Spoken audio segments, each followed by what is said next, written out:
Assalamualaikum warahmatullahi wabarakatuh. Saudaraku, kita diingatkan oleh Allah Subhanahu wa taala dalam surah Ar-Ra'd ayat 28 bahwasanya berimanlah kepada Allah dan berzikirlah kepada Allah. Iman dan zikir artinya berada dalam satu keping mata uang yang tidak terpisahkan. Iman adalah merekatkan kita sehingga kita mendekat, sehingga kita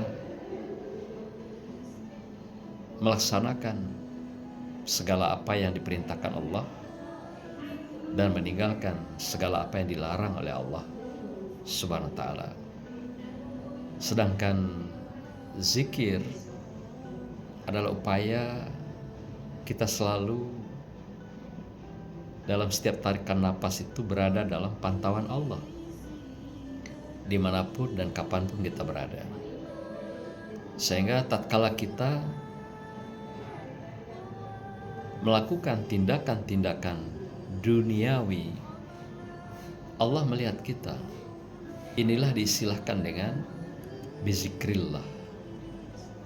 Karena dengan cara demikian kita merasakan ketenangan dan kedamaian hidup bersama Allah.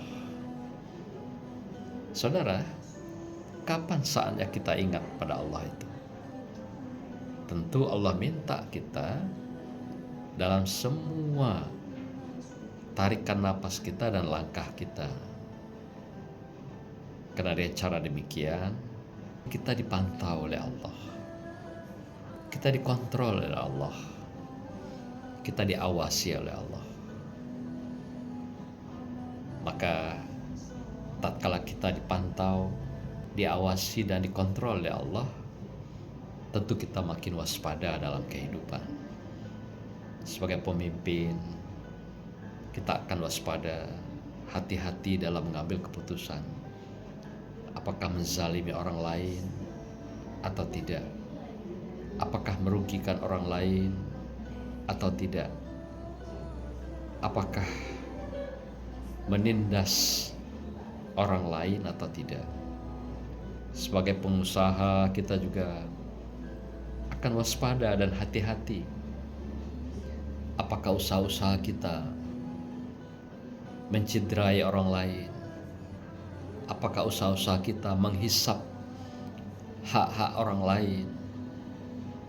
Apakah juga usaha yang kita lakukan mengambil, merampas hak-hak orang lain? Sebagai gurukah kita? Sebagai dosenkah kita? Kita juga merasa diawasi, kita juga merasa dikontrol. Apakah kita sudah menunaikan kewajiban-kewajiban kita yang harus kita lakukan terhadap peserta didik kita? Sebagai politisikah kita?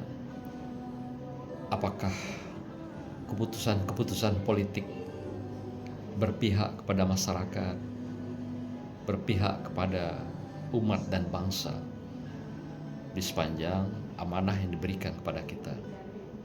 Sebagai apapun kita, sebagai tokoh agama, sebagai ulama, sebagai tokoh adat,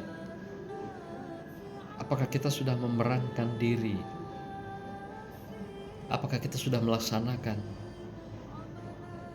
amanah-amanah yang diberikan di pundak kita itu dengan baik?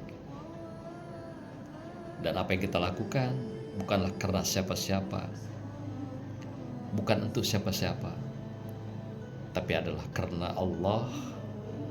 Tujuan kita mencapai ridho Allah, dan kita berharap mendapatkan berkah dan rahmat Allah di sepanjang kehidupan kita.